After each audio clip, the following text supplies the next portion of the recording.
Votre actualité d'ici et d'ailleurs, c'est tout de suite sur Malikouna Web TV. À Bamako, le 3 août 2021. Bonjour et soyez les bienvenus à votre flash d'information sur Malikouna Web TV.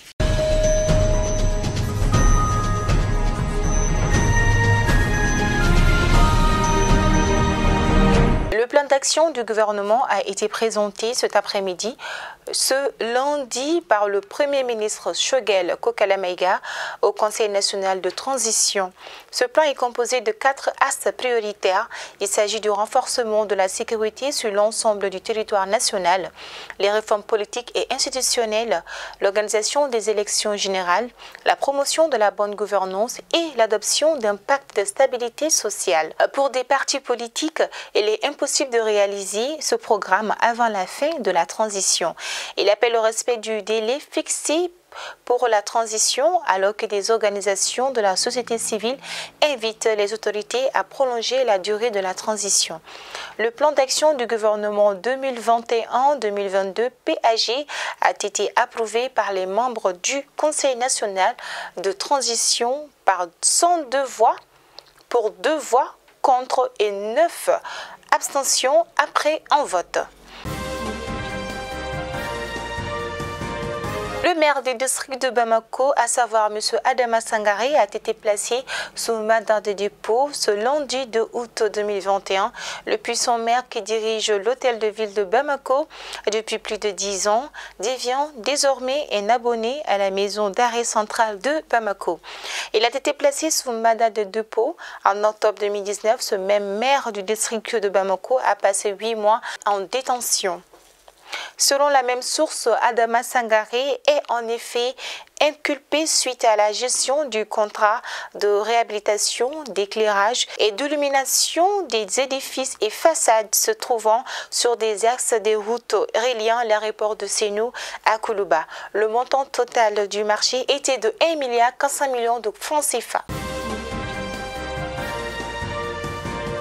Le village de Songo est encerclé depuis le 3 juillet dernier par des hommes armés non identifiés.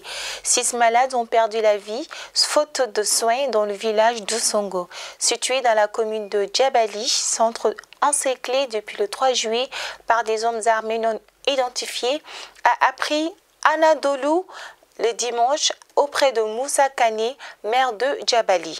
Le village est sous embargo, personne ne rentre, personne n'y sort, a déclaré l'élu communal avant d'affirmer que 6 malades avaient perdu la vie le samedi faute de soins. Les habitants n'arrivent pas à évacuer les malades au centre de santé de Kourouma, au risque de représailles des hommes armés, regrette la même source. Nous avons informé le sous-préfet de Sokolo qui, à son tour, relayé l'information au gouverneur de la région de Ségou et aux 3 ministres de la Défense, de l'Intérieur et de la Réconciliation, mais jusque-là, aucune réponse a encore indiqué Moussa Kane. Le lundi 2 août 2021, la tête des trafiquants de drogue a été interpellée par les agents de l'Office central de lutte contre les stupéfiants de Kaï. D'après nos informations, l'un des plus grands dealers de drogue a été interpellé ce lundi aux environs de 9 h par les agents de l'Office central de lutte contre les stupéfiants de Kaï. Ce n'est pas la première fois que le dit présumé, un grand trafiquant, est interpellé par cette structure par excellence de lutte contre les stupéfiants. Après avoir échappé belle à une première interpellation avec l'aide de ses sœurs, il a été cueilli avec 2 kg de cannabis, a affirmé notre source. Le dimanche 1er août 2021, un véhicule des FAMA a sauté sur un agent explosif improvisé, faisant 6 blessés. Selon nos informations, dans le cadre d'une mission de sécurisation, un véhicule des FAMA a sauté sur un agent explosif improvisé EEI le dimanche dernier aux environs de 15h46. L'incident s'est produit entre Baboy et Samadougou, région de Moti, lorsqu'elle venait d'une opération de sécurisation à Badjangara. Cette attaque a ciblé une patrouille FAMA du secteur 3. Le bilan provisoire fait état de 6 blessés, un véhicule des femmes endommagé. Selon la même source, concernant la prise en charge des blessés, ils ont été vite emportés pour pouvoir avoir accès à des soins. 1972-2022, la génération Salif Keita fête en demi-siècle de leur première participation et finaliste à une Coupe d'Afrique des Nations au Cameroun qui mérite d'être immortalisée. Le Cameroun s'apprête à organiser l'événement majeur du football du continent noir.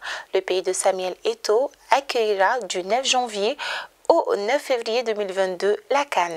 Cette CAN intervient 50 ans après Yaoundé 72 où les Aigles à Yaoundé avaient été battus en finale par le Congo sur le score de 3-2.